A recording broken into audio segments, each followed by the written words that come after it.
Olá, meus queridos, como é que vocês estão? Daniel Japiaçu aqui, professor de Física. E na aula de hoje nós vamos falar sobre o movimento circular. Seja bem-vindo, seja bem-vinda.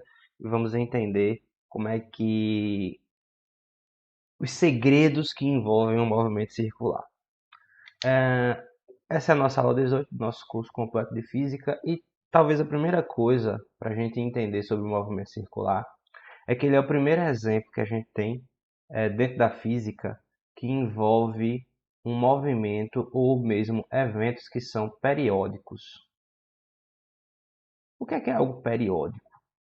Pare para pensar um pouco, né? Eu vou dar alguns exemplos. A Lua que gira, se movimenta ao redor da Terra, é um movimento periódico. Errei o sinal aqui do periódico. É um movimento periódico. A Lua, que se movimenta ao redor da Terra, é um movimento periódico. O fato de você ir à escola, né, diariamente, durante a semana, é um evento periódico. O fato de você se alimentar todos os dias é um evento periódico. O fato de você, enfim, aquilo que qualquer evento que a gente tenha uma ação que se repete é um evento periódico. E o movimento circular é o primeiro exemplo que nós temos de um movimento periódico. Nos eventos periódicos, a primeira grandeza que a gente vai levar em consideração é a frequência. O nome já diz, né? Frequência indica o quão frequente é aquele evento. Matematicamente, a gente diz que a frequência é o número de eventos. No caso, já que a gente está falando de movimento circular, é o número de voltas, né, que ocorrem. É o número de eventos em relação ao tempo. Mas se o evento for, sei lá, a vibração da corda do violão, é o número de vibrações em relação ao tempo. Se for, sei lá, o número de vezes que você vai à escola, a frequência que você vai à escola, é o número de vezes que você vai para a escola em relação ao tempo. E isso é fácil da gente imaginar.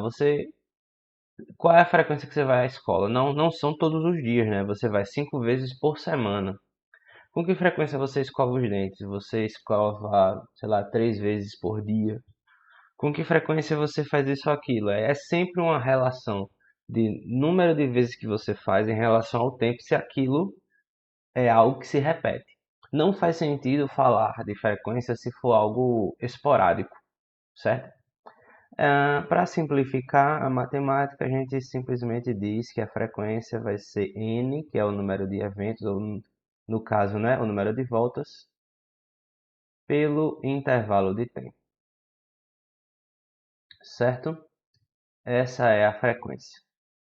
A outra grandeza que nós precisamos conversar é o período, né? É o período.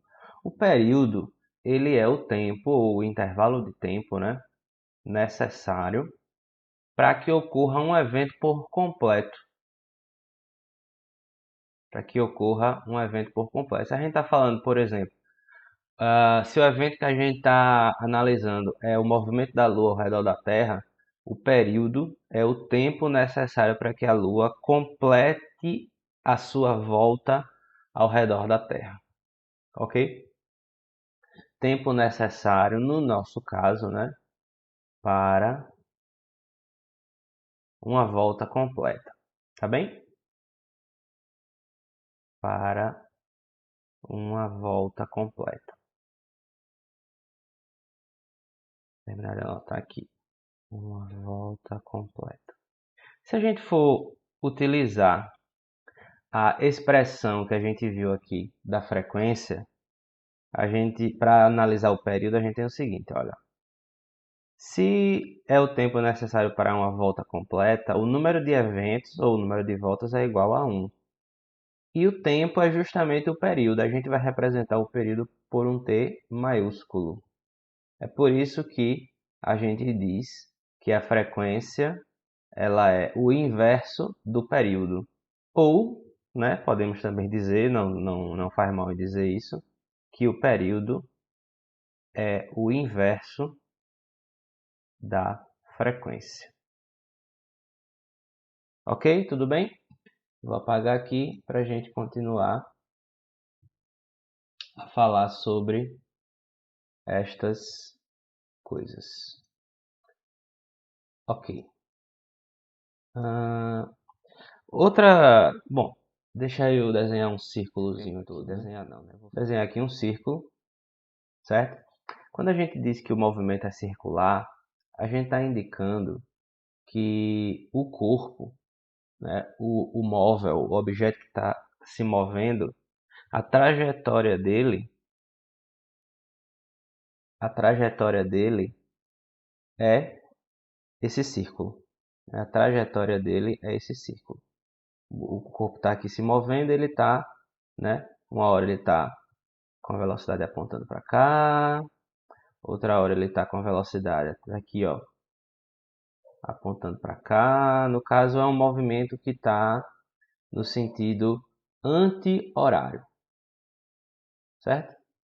Enfim, ele está se movendo aqui ao redor desse círculo. E toda circunferência tem um centro, né? E a distância do centro até a extremidade a gente chama de raio. Veja que ele tem uma velocidade aqui, que é uma velocidade que a gente conhece, né? É uma velocidade linear que a gente calcula simplesmente por ΔS por ΔT.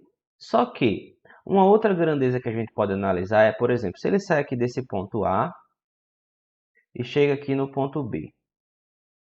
No caso, ele percorreu, além dele ter percorrido essa distância, eu vou destacar aqui em vermelho, ele percorreu essa distância aqui,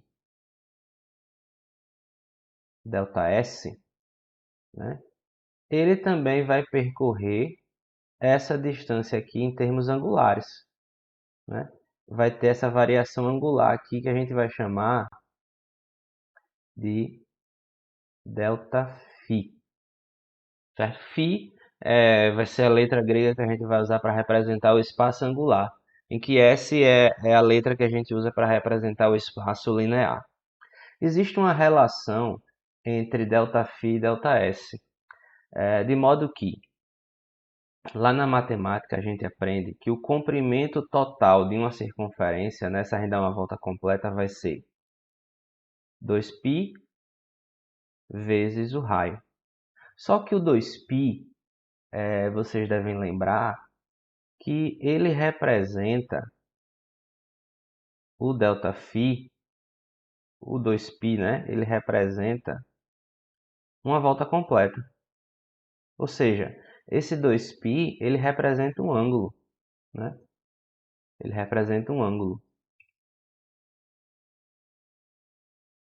De modo que, se ao invés de eu querer representar a circunferência por completo, eu quiser representar qual foi o comprimento ΔS, a relação vai ser assim, ó.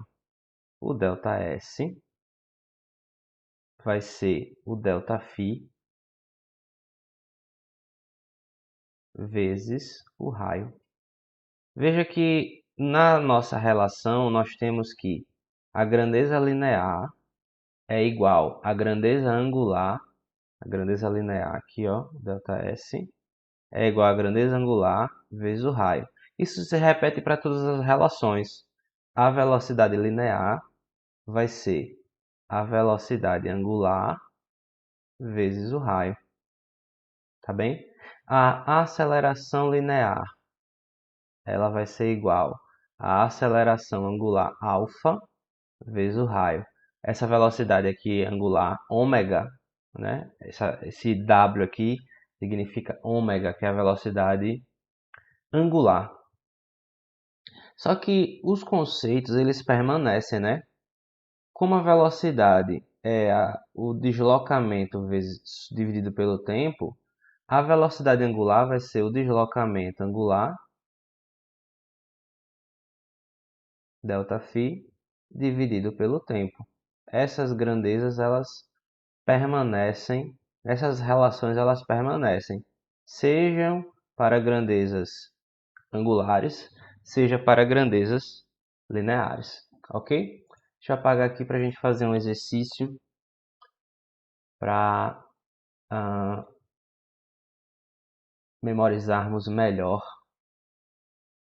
esses conceitos que a gente acabou de aprender. Além de memorizar, é bom a gente ter uma... deixa eu colocar aqui, pronto. A gente ter... entender como é que resolve essas relações, né? Uma roda de bicicleta de raio 0,30 metros, eu vou anotar aqui o raio, 0,30 metros, executa 20 voltas em 5 segundos. Determinar na letra A a frequência do movimento. A frequência, nós sabemos, vai ser o número de voltas em relação ao tempo. Então, nós temos o seguinte, que a frequência vai ser 20, que é o número de voltas, por 5, que é o intervalo de tempo. Então, a frequência vai ser 20 dividido por 5, vai me dar 4 Hz.